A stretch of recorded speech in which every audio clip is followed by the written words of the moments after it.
Hey, it's Aaron. Today I want to talk about the Mercedes E-Class. For 2024, the E-Class was totally redone. This is the 6th generation of the E-Class. There are sedans and whatevers. I drove the wagon because if you're going to drive one of these, you should drive the station wagon. They have a different name for it in Europe.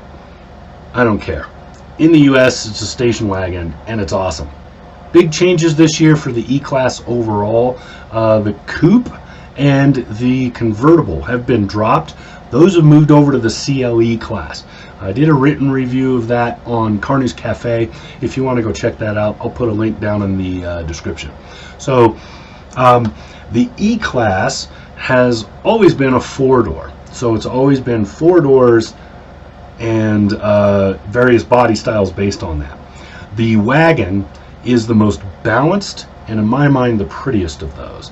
So we're looking at a luxurious vehicle, very high-end, with a lot of technology included, tons of luxury and comfort stuff in it. And the E450 in particular which is the wagon is included in that, is just beautiful to drive. The engine is exactly the right size, the powertrain is just nicely balanced, and the whole vehicle itself is just well done.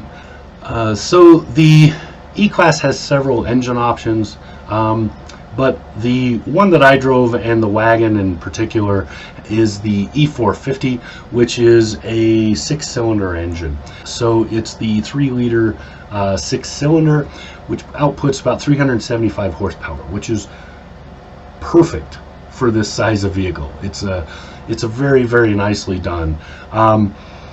Let's see, what has it got included? The base stuff, let me look it up. The base stuff is 19-inch wheels, air suspension, adaptive suspension dampers, which are upgraded from the standard ones, and a 17-speaker Burmester audio system. So then there's a bunch of other stuff. There's all the usual safety equipment, driver's aids, etc., etc. It is a beautifully done wagon. Nice, very nice to drive. I don't know how much I can emphasize that. It just drives so well. Now, there are some downsides to it.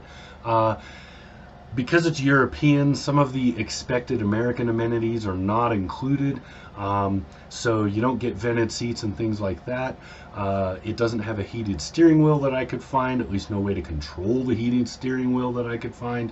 And Mercedes has moved towards everything kind of being on their infotainment screen instead of on with buttons and switches, and I find that highly annoying.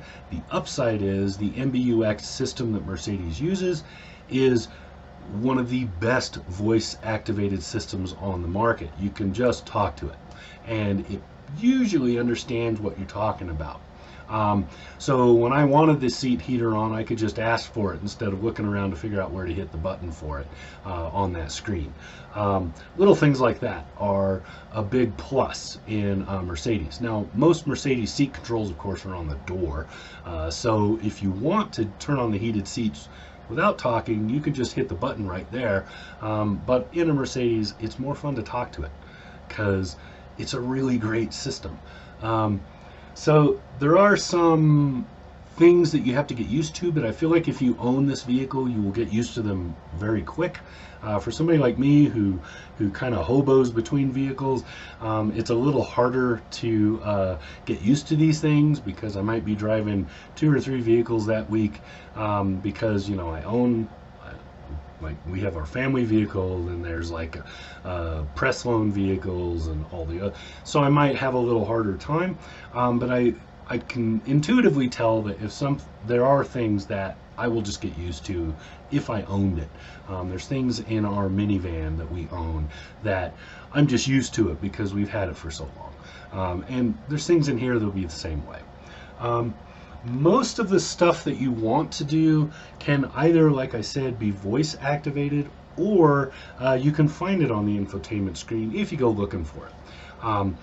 A good example of that is dimming the the gauge cluster and infotainment and stuff on the interior. So like I like those low at night. I don't want them shining in my face. It makes it harder to see out the windscreen and makes it harder to see other vehicles and other things. So I want those to be really low. Well, there's no just switch for that. You can't just reach over and do it, which used to be standard. Now you have to do it through the infotainment. But it's one of those things that you do it once and you probably never touch it again. So you either figure out where it is or you ask the system itself. You know, you just say, hey Mercedes, can I dim the interior lights? And it will bring you to that screen.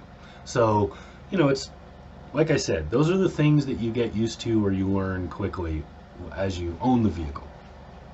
I think I've said everything I can say. It's really nice to drive. It's beautiful, and it is a great example of luxury wagon driving. So, yeah, that's the Mercedes E-Class. Brand new for 2024. So, this has been Aaron. Talk to you again soon.